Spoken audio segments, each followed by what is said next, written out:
Oi, Portuguese for hello, isn't it? Oh. Oi. Thought you were being horrible to me. We're Looking Whiz, and we're back for another video. This time about Portugal. Cheers. Cheers.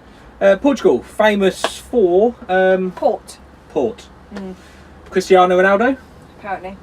Patis de natas, if that's how you pronounce it. And crap roads. Crap roads? Yeah, crap roads. They were awful. Oh, okay. Fair We'll enough. discuss that later though. Yes. First up, we're going to show you all our highlights, which you can also get on our Instagram page. Cue the highlights. Welcome to Portugal! Whoop whoop! It's so good being back here.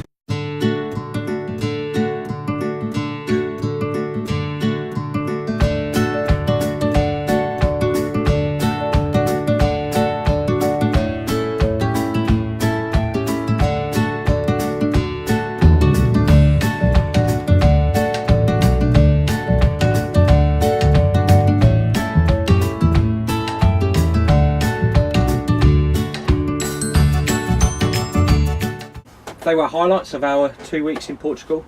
We started in the Algarve. Yeah, and I used to work in Praia de Luz, so we kind of visited that and around there, and then just... Infamous for that, Madeleine McCann disappearing. Yeah. I showed Luke where I used to live and where I used to work and the famous bar that I used to go in every night, which is now closed down. And I like to drink. Yeah, she does. So we spent some time in the Algarve. We went to Praia de Luz, Lagos, Faro. Then up from the Algarve we went up the coast and we visited Lisbon. Yeah. Capital city. Portugal. Yeah, we did go to Portugal. We did go to Portugal. Porto. Yeah. And also... just next to Porto, a little place called Sintra. Oh, my word. You need to visit it. No, it wasn't near Porto, it was by Lisbon. Apologies. So we got the train from Lisbon to Sintra and we wish we were there for longer. We had already planned to go somewhere else after that, so we couldn't stay longer, unfortunately. But we're going to go back. So that's our... Would you have to? Are we doing a top tip already? Yeah, I think so. Top tip. Top tip. Visit Sintra. Sintra, and we actually hired a Renault Twizy, which is a 2-seater electric car, and we hired that. I mean, it was a bit of money, but it was an interesting way of getting around.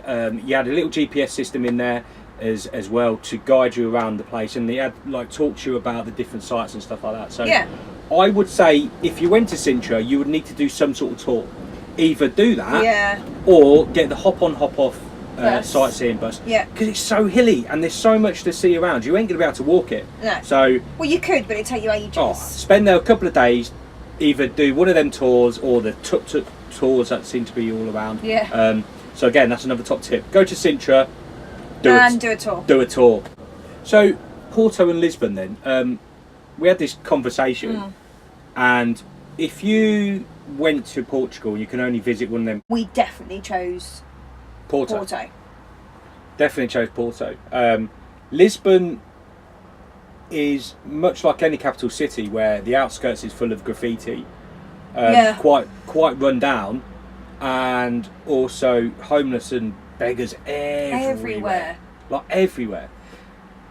But you can overlook that, and you look at the architecture and all that, and the things to do. And Lisbon was good, but Porto, something else. It was just stunning. Like every time you walked down a different street, there was just something so pretty.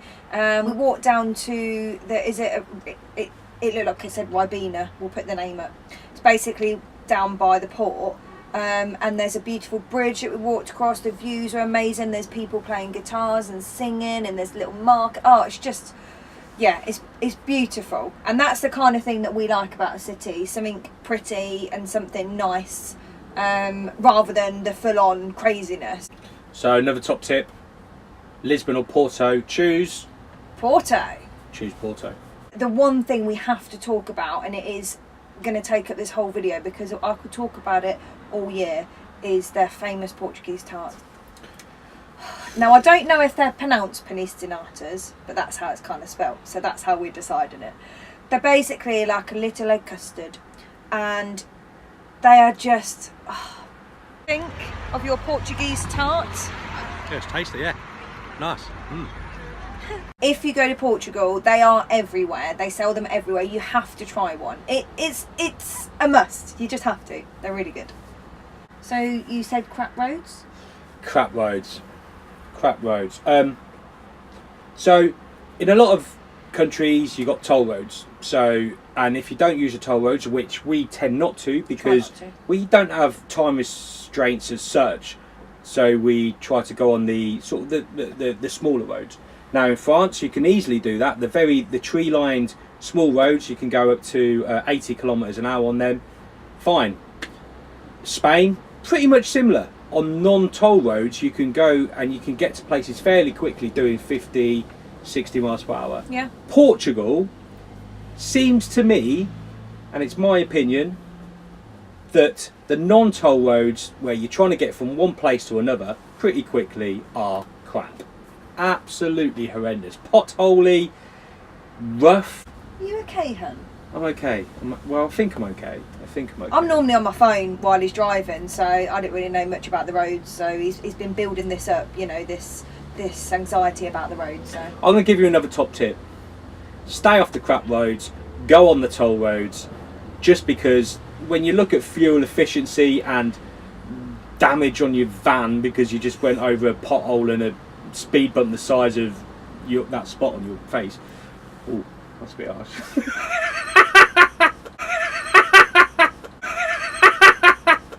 So, what about places to stay? a really nice free one. We love a freebie. Who doesn't? In Coimbra, free car park. Doesn't sound that glamorous, but there was loads of motorhomes there, so I felt really secure. And there was a gorgeous little bridge that basically led straight into the old town. And you could walk there within 5 minutes. It was a beautiful day. It was about 26 degrees. Yeah. And it was just a really nice motorhome place to park, and a really nice place to visit. But in the Algarve, we treated ourselves a bit, didn't we? At this Torres Campo, it's called. Look at these pictures. So we thought we'd treat ourselves and check in at a campsite. This is a bit nice. Honestly. Stunning. Great jacuzzi, great swimming pool, had an on-site gym. As you can see, I didn't use that. Had good running tracks for you around. It had a good restaurant. Yeah. We used it on a day when we was hungover, and we got a takeaway from it, reasonably priced. And the drinks were reasonably priced as well. it had a pet wash. And they had a pet. Oh, they had a pet For wash. you? Yeah, Yeah. for me. Yeah. Yeah. Wash me in the pet wash. That's good though. Great facilities, good showers. We paid €20 a night. I mean, that was on Axie. On an Axie card, but still, it's unbelievable. And of course, we met our new friends there. Ooh, friends! So, top tip: if you go to the Algarve in Visit the off season, get the Axie card and visit Torres Campo. Torres Campo. Portugal's definitely a must visit. I don't think many people really put it on their holiday lists. Apart from the Algarve. But from our point of view, the rest of Portugal has so much more to offer. Yeah. The Algarve is beautiful and well worth a visit, but so is a lot of other places in Portugal. And So it's nice and warm. yeah, and it's nice and warm. Enjoy yourselves, and yeah. Let us know if any of our tips help. Cheers now. Cheers. Oh, I'm empty. Oh. Trying to get another one.